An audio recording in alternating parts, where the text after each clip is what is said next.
नमस्कार दोस्तों, स्वागत है आपका मेरे चैनल पे। दोस्तों, जैसा कि आप जानते हैं कि इंडियन नेवी के लिए twin engine deck based fighter jet बनाया जाना है। लोकली ही इसे डीआरडीओ बनाएगा और इसके लिए प्रावधान भी कर दिया गया है। लेकिन दोस्तों, इंडियन नेवी ने 57 कैरियर बोर्न फाइटर जेट भी खरीदने थे, जिसके लिए राफेल और F-18 के बीच में बात चल रही थी। तो ऐसे में अब ये खरीदे जाएंगे या नहीं, या लोकल फाइटर जेट ही बनाया जाएगा, इसी के ऊपर बात करेंगे। चलिए दोस्तों, शुरू करते हैं।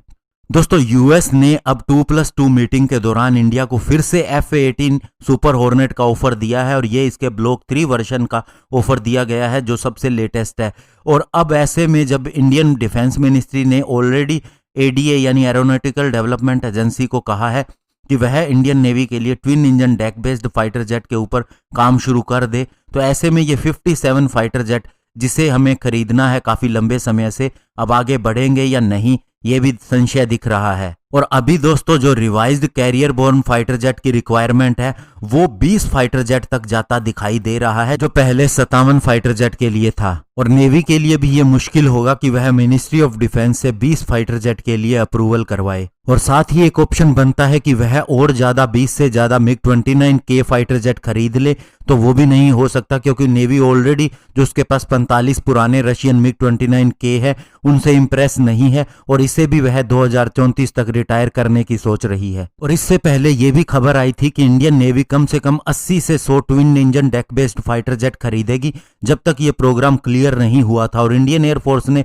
सिंगल इंजन तेजस MK2 प्रोग्राम को बैक किया था, और साथ ही ये भी कहा था कि वह 50 ORCA यानी ओमनी रोल कॉम्बैट एयरक्राफ्ट के लिए भी जा सकती है, जो कि twin engine deck based fighter jet का ही एयरफोर्स वेरिएंट होगा। लेकिन ये तब होगा जब twin engine deck based fighter jet एक माइलस्टोन को छू लेगा 2030 तक। और दोस्तों, twin engine deck based fighter jet का मैक्सिमम टेक ऑफ वेट होगा टोटल 24 टन, जो कि एडीए ने नेवल वर्जन के लिए सिलेक्ट किया है, और एयरफोर्स वर्जन के लिए ये 23.5 टन होगा। और twin engine deck based fighter jet के अंदर तेजस MK2 और तेजस MK1A प्रोग्राम के लिए जो टेक्नोलॉजी डेवलप की गई है उन सभी को मिलाया जाएगा। और कुछ एक एक्सपर्टाइज जो हमने LCA नेवी प्रोग्राम से हासिल की है, स्पेशली जब इसने कैरियर बोर्न फाइटर ऑपरेशन को अंजाम दिया था, उसको भी इसके अंदर डाला जाएगा। इसके अलावा दोस्तों, आपको ये भी बता दें कि twin engine deck based fighter jet का जो हमने पहली बार डिजाइन 2019 में देखा था पब्लिकली, उसके अंदर बहुत से चेंजेस हो जाएंगे 2021 तक आते आते, जब तक इसका फाइनल डिजाइन तैयार किया जाएगा। लेकिन अभी आने वाले एरो इंडिया 2021 के अंदर इसके कुछ पहले से तैयार मॉडल भी दिखाए जा सकते हैं। और एरोनॉटिकल डेवलपमेंट एजेंसी का कहना है कि इस फाइटर जेट की फर्स्ट फ्लाइट 2026 से 2029 के बीच में होगी, और साथ ही ये अपने कैरियर ट्रायल भी पूरे कर चुका होगा, और इसका लिमिटेड प्रोडक्शन 2029-30 के अंदर शुरू हो जाएगा और फुल स्केल पे 2034 तक।